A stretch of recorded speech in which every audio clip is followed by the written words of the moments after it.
Hey guys, welcome back to the Psalms to God YouTube channel. This is the journaling hour, and today I am fixing this gap in my journal. Um, for those of you who bought a journal and are journaling with like a commercial product, you probably don't have this issue. But since I handmade my journal, and this is the very first time I've ever made a journal like this in this style, it is not perfect. And I have a gap in between my signatures here.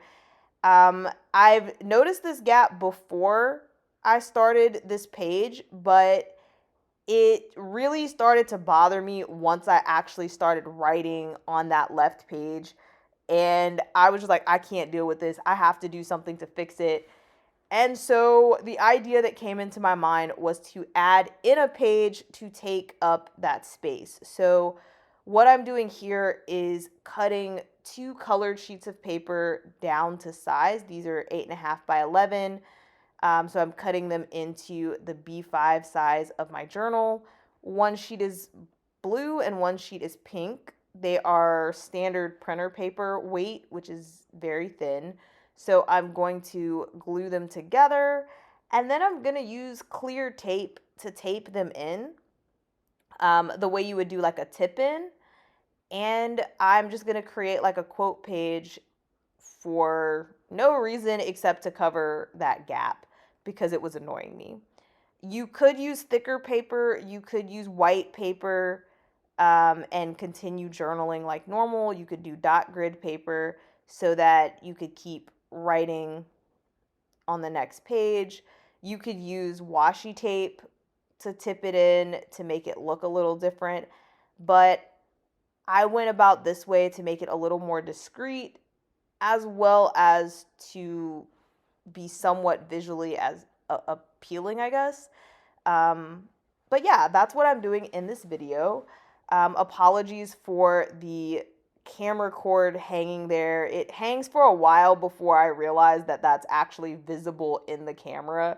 And then I'll push it out of the way. But one of the hazards of filming from overhead when I can't actually see what I'm filming. Um, but anyway, this video is not quite sequentially in order in terms of the order in which I've been journaling. If you were able to see when I opened the journal, the last person that I wrote was the adulterous woman, or the woman who was caught in adultery. And the last woman we talked about was the wise woman of Abel. We're not to AD yet. There's still a lot of women under AB. Don't worry, I have some journaling videos that I'm still working on. But the reason I decided to go ahead and show you me fixing this gap instead of going with the regularly scheduled program is because I wanted to talk about something that I've been experiencing probably for a while, but even more so as I was trying to complete the video I actually intended to release this weekend.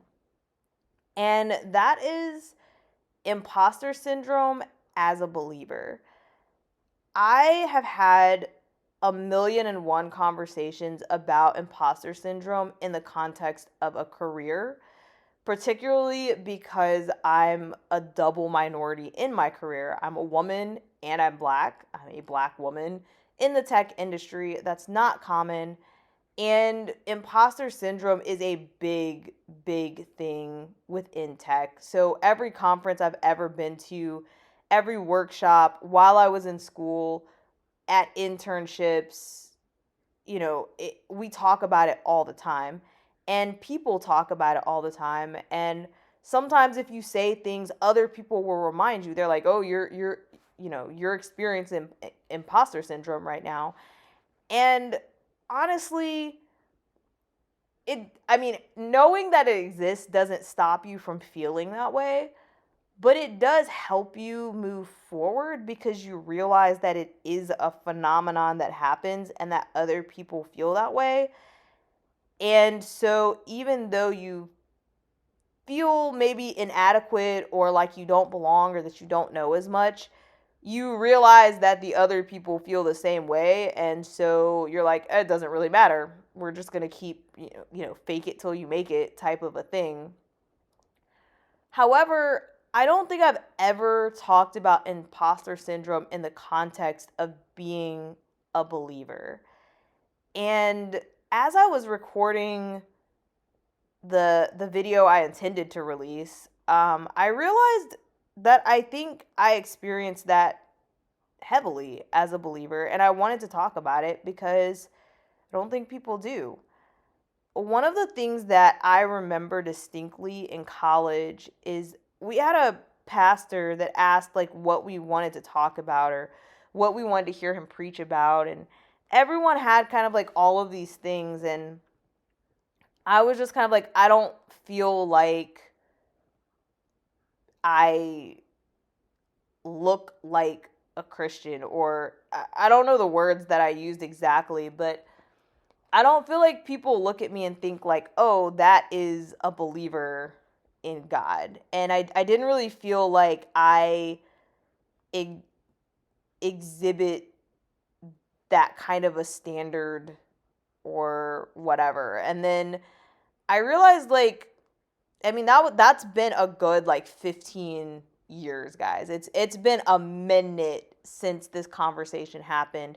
And I kind of forgot about it until maybe like a month or so ago. I was watching a video on YouTube, and a girl was talking about like influencers and like people who look Christian but they really aren't.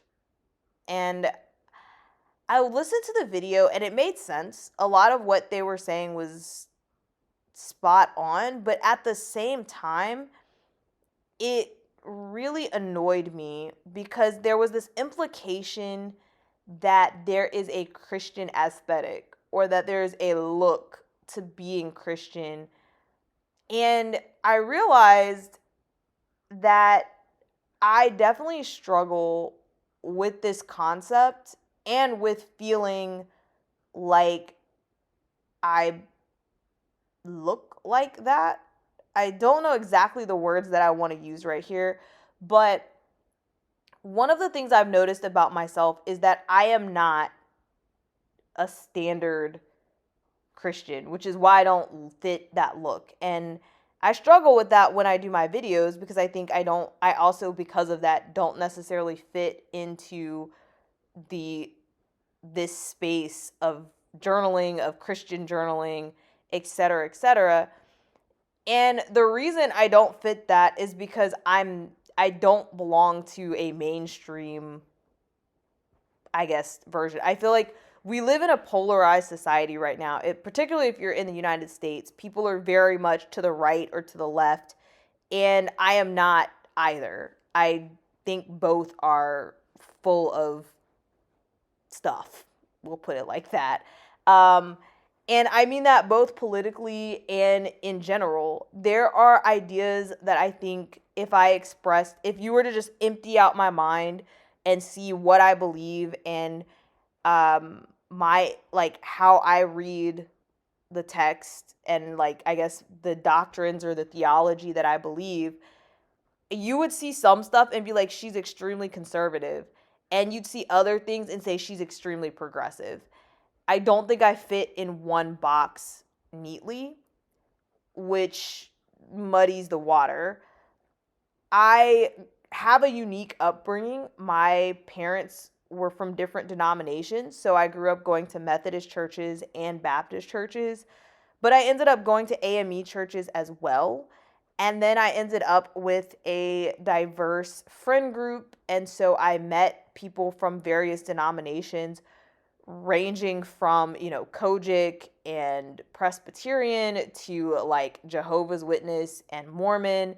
And then I took theology classes in school, and then I started studying on my own, and I have read, theology and things like that from a ton of different denominations, and that and the text and the Holy Spirit are what inform my belief. So I don't really fall under one particular denomination.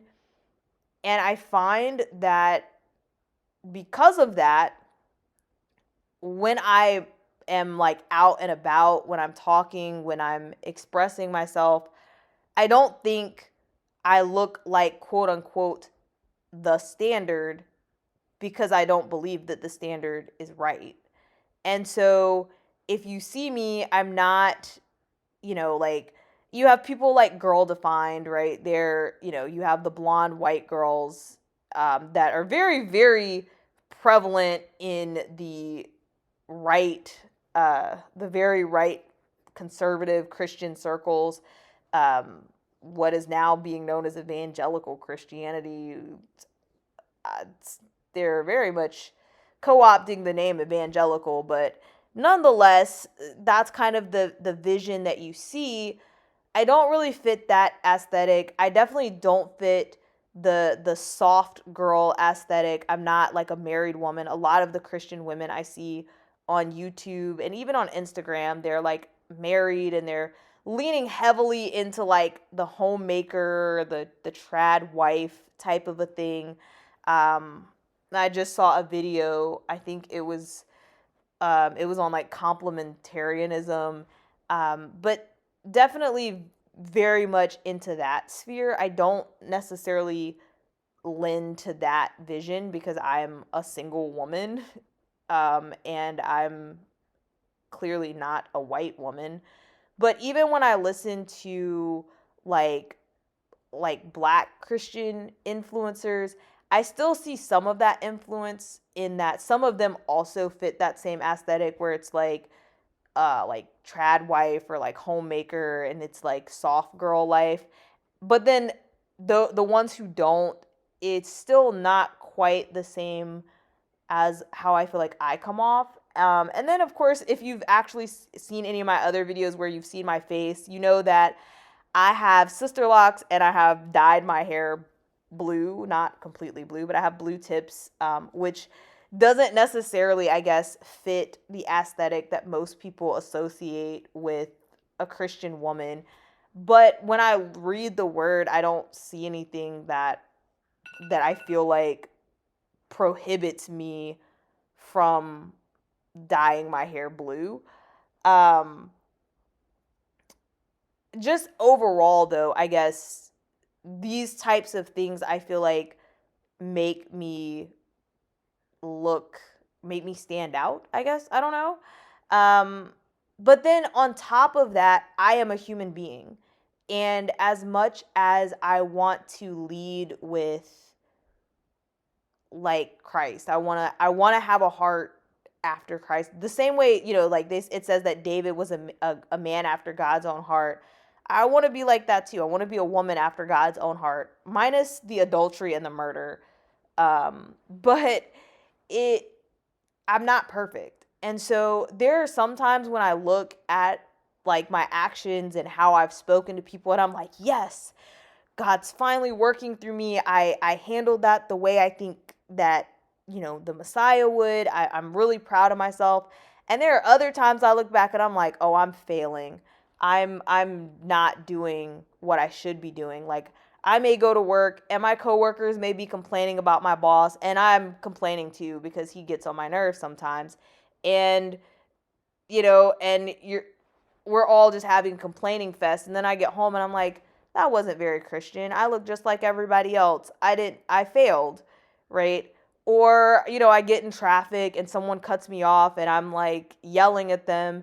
And then by the time I'm at the next red light, I'm like, oh man, I lost my temper. That wasn't very godly of me. And so, like, I feel like I have failed at being the person that God intends me to be.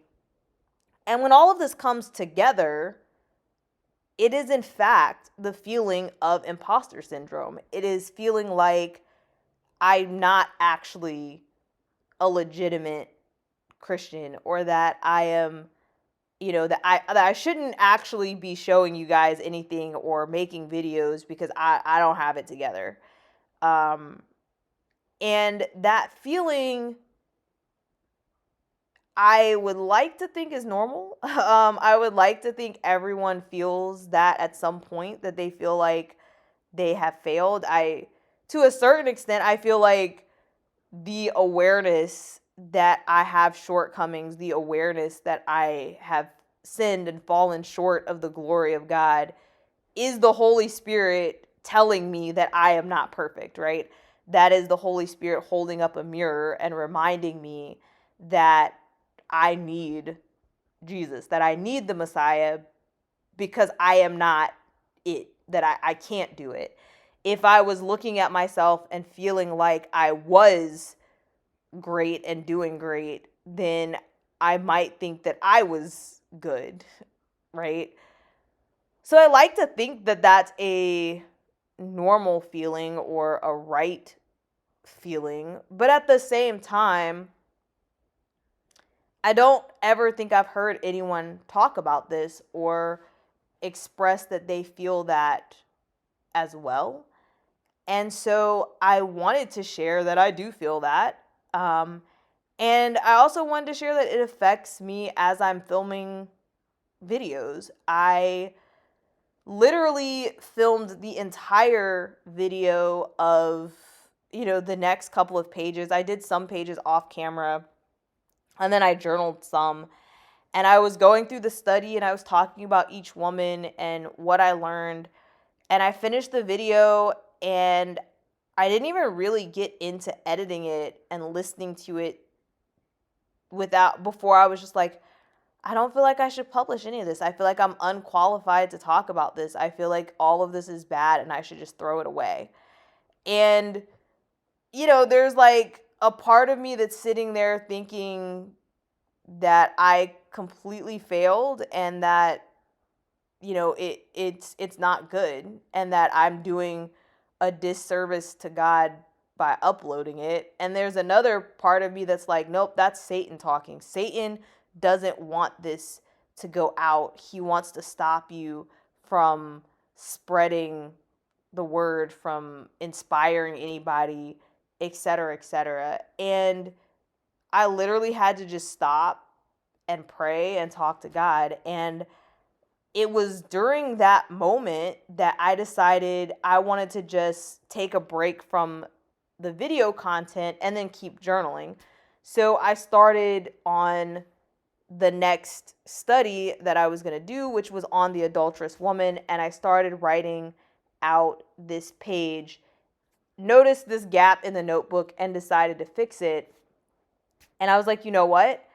I'm going to film myself fixing it, and I'm going to talk about this feeling, and I'm going to share it, because I think that I don't know, it just felt like the right way to move forward, and it felt like something that other people might be able to relate to. So that is why this video is out of order, and it's also going to be shorter than the normal hour-long video, but that's okay. We will get back into studying a particular woman, or actually we have a couple of different women we're going to study in the next video. I still haven't really decided on the format yet. It's been very interesting. One of the struggles with the style of journaling that I have and putting it on YouTube is that, again, it doesn't really fit neatly into a box. I entered the YouTube space not necessarily with my own videos, but like watching YouTube videos, watching bullet journaling content, and those have a very nice like monthly flow to them, where people do like the monthly plan with me videos, and then maybe some people do like weekly videos of their weekly spreads and stuff like that. But it makes sense because it's very structured. For as not structured as it is, it's very structured. um Most people have like a certain number of pages that they use for the month. So they may have like a monthly layout where they have like the calendar, and then they may have like a page with habit trackers, or like a gratitude log page, or like a mood tracker page. they have these pages that they do up front, and then they have weekly layouts. And sometimes they'll do all 4 weekly layouts up front, and sometimes they will do them each week. But usually the weekly layouts take up, 2 pages, right? Like 1 page open, like how I have my notebook here, the left page and the right page together make up the weekly spread.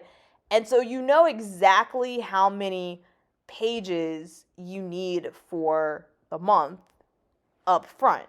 And so it's very easy to plan out the entire journal. And it's easy to go ahead and say, do the monthly setup for November in the middle of October, because you know where that's going to land.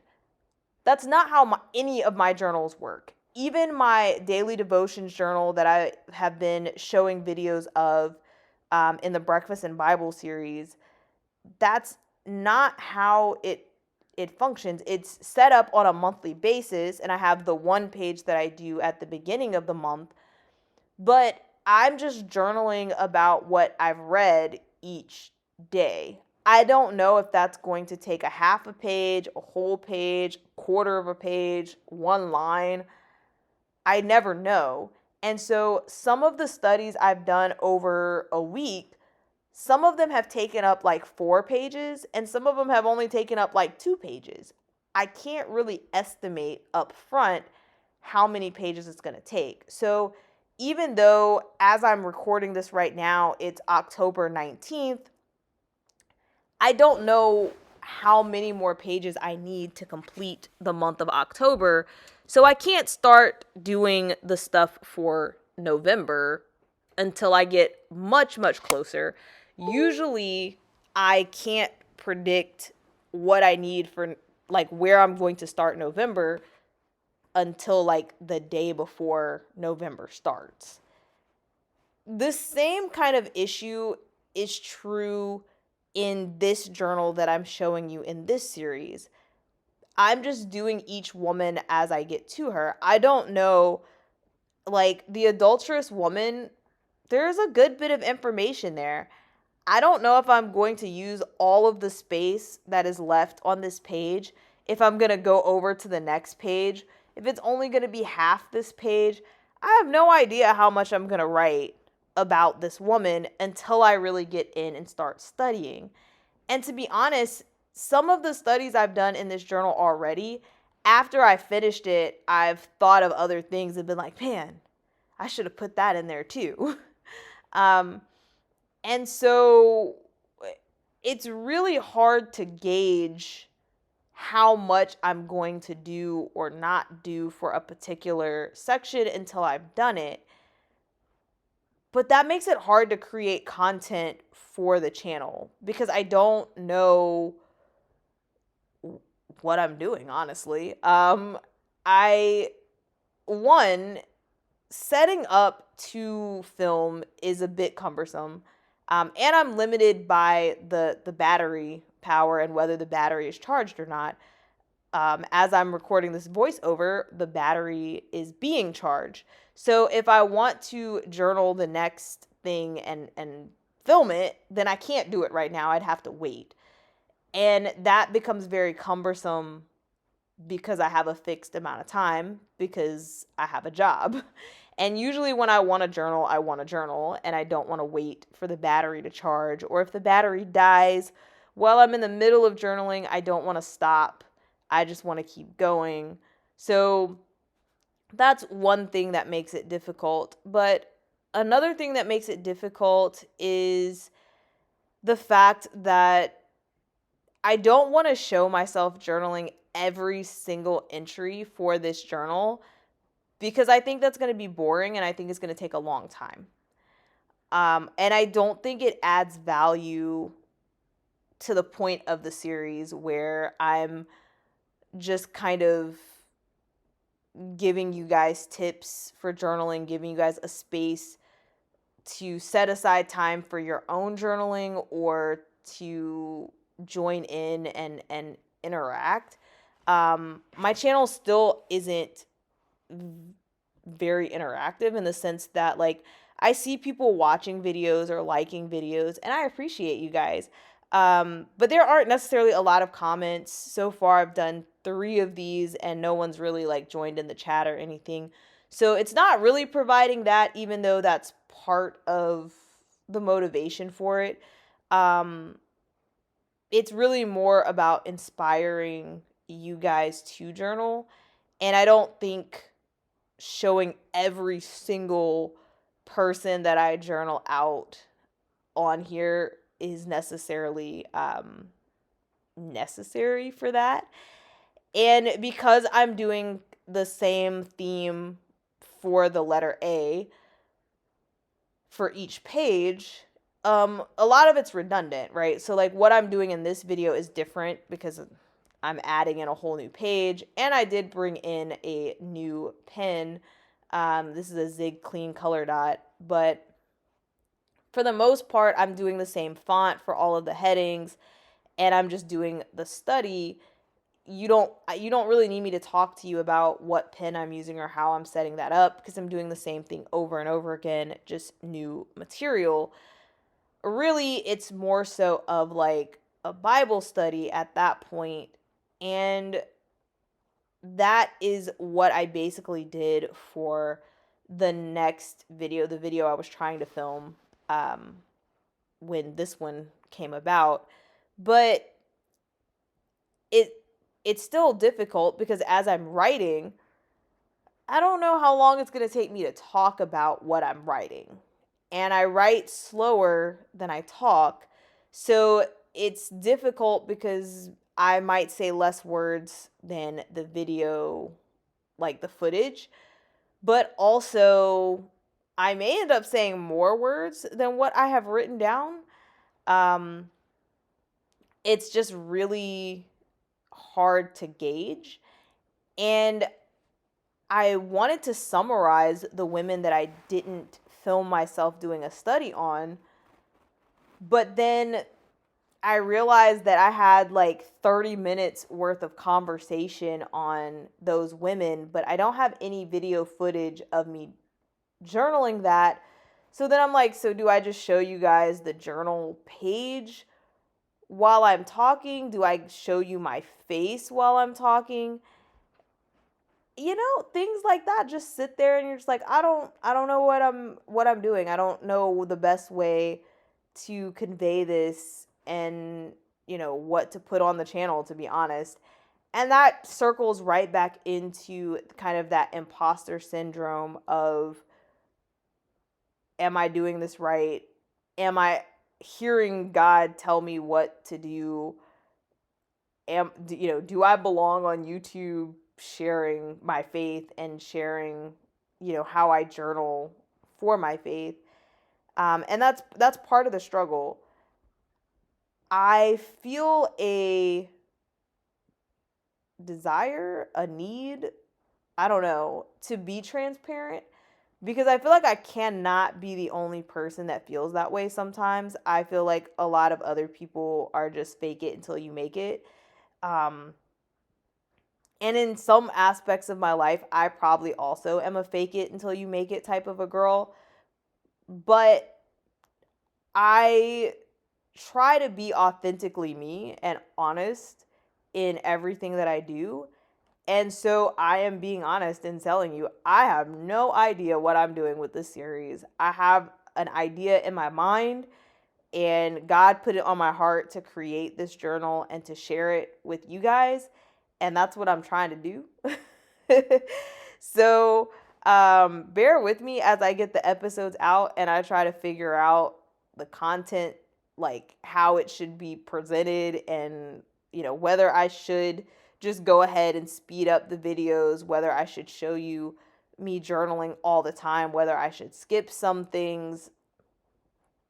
We'll see. Let me know what you guys think. Pray for me. I'm praying for me.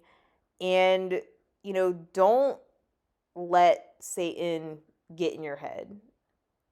I definitely think there are things that I have to work on because I'm human, and like everyone, I have fallen short of the glory of God, and every day is a battle. Paul said he dies to himself daily.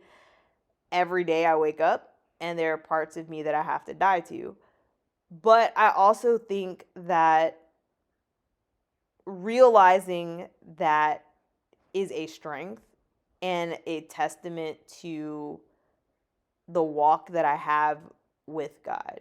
It is a testament of being aware that I need Him and that there is always something to fix, and being aware that I'm no better than anyone else, no worse than anyone else. I'd like to add as well, but um, it's a journey, and everyone is on a journey and in a different place on their journey, but no further behind.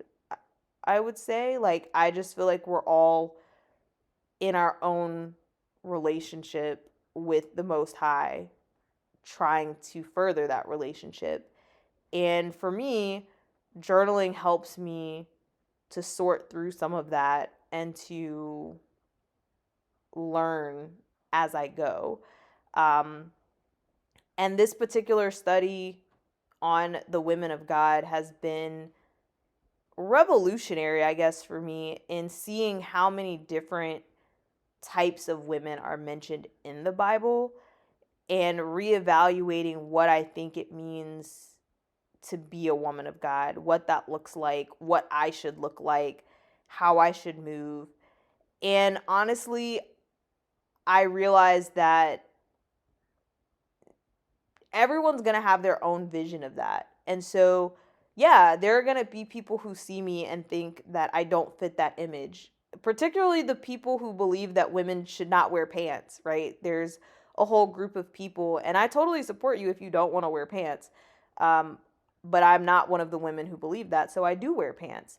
But any woman who believes that women shouldn't wear pants and sees me wearing pants is not going to think, oh, that's a godly woman, right?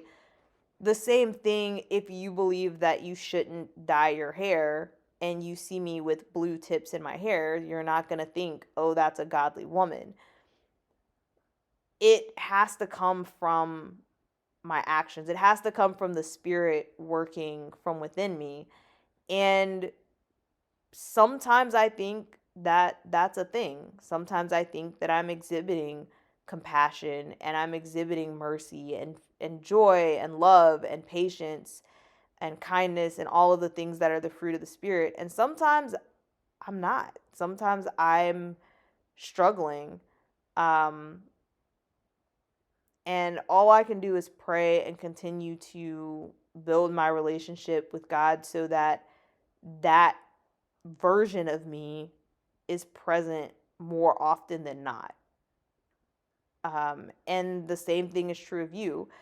And this is why I wanted to study the women of God, because I want to be more like Esther, more like Ruth. That first page I showed you guys where, I talked about, leading and teaching like Huldah, being faithful like Mary, being brave like Esther, mediating like Abigail. I want to be like the women that God called faithful, the women that God said were who He wanted them to be.